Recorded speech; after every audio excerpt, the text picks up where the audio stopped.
Televised political debates are a standard feature of Australian election campaigns, but until now, there's something the UK has never embraced. Britain's three major party leaders have just finished going head-to-head in the country's first live TV debate. For more on the outcome, Europe correspondent Philip Williams joins us now from London. Now, Phil, you've been watching this closely. Are there any initial reports as to who won? Well, there were no killer blows. I mean, we like to sort of frame this in terms of fights. No killer blows landed on any of the candidates. They were all competent. They all did extremely well. There is one poll that's just out. It's a Sky poll. It's very quick, very rudimentary, that gave Gordon Brown, Labor Prime Minister, 27, David Cameron, 41, the Conservative Party leader, and Nick Clegg, the Liberal Democrat, for 32. Now, another poll gave Nick Clegg the clear victory. What the debate really did was actually give Nick Clegg, the unknown, a real box seat. And because there could be a hung parliament and he might be deciding who becomes the next Prime Minister, what party governs, both sides were very careful not to criticise him. And there was a lot of this sort of chat going, well, you know, we agree with Nick, or what Nick says is right, but... so he actually is the winner because he's got an audience now that he could never have hoped to get before. But of course, the subject that dominates all, and of course will affect everybody, whoever comes into government, is the economy. This is what Gordon Brown had to say about that. The risk to the economy is this year, and every country, America, the rest of Europe, including Britain, is saying we've got to make sure we invest in the economy this year so that we can have the growth we need. Now, pull out the money, and you've proposed it at every point during this recession.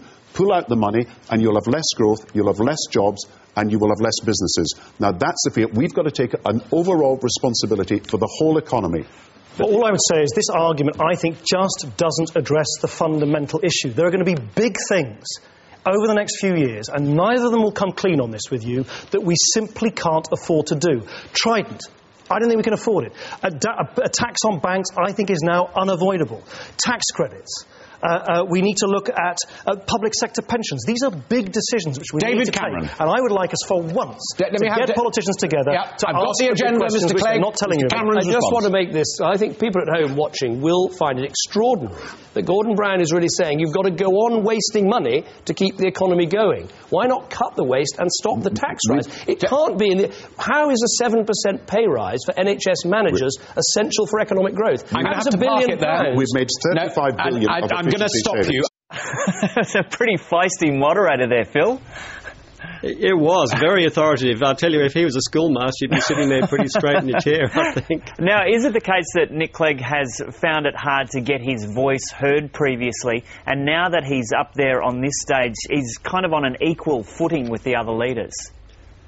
Very much so, and of course because of that political situation where he could be the kingmaker, even more important.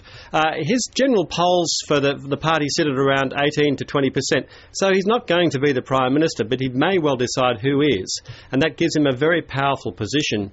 I would think that after tonight, because he put in such a credible performance, the ratings for his party might improve somewhat. They might get some more candidates up.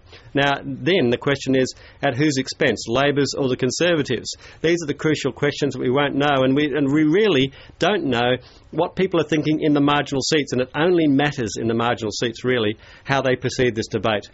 My polling of Philip Williams would be that they all did extremely well, that they didn't slip up, and that probably people's opinions have maybe solidified anyway, if they already had an opinion. There are an extraordinary number of people who haven't made up their minds.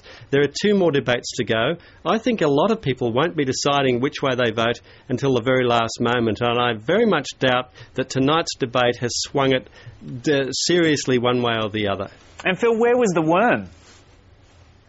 The worm, in fact, was in existence. I gave you misinformation before. It wasn't broadcast, but there was a worm done on the candidates afterwards in the wash-up. There's just been a bit of analysis on what people liked and what people didn't like, but there wasn't an overall winning worm. It was just how people reacted to particular issues. One issue I must add here, which is very interesting in the fact that it didn't come up for an hour into the debate, was the war in Afghanistan. You have to remind yourself that this country is at war, that soldiers are dying almost on a daily basis, and yet it took an hour before this became even part of the debate. A little surprising. OK, Philip Williams in London, thanks for that. Thank you.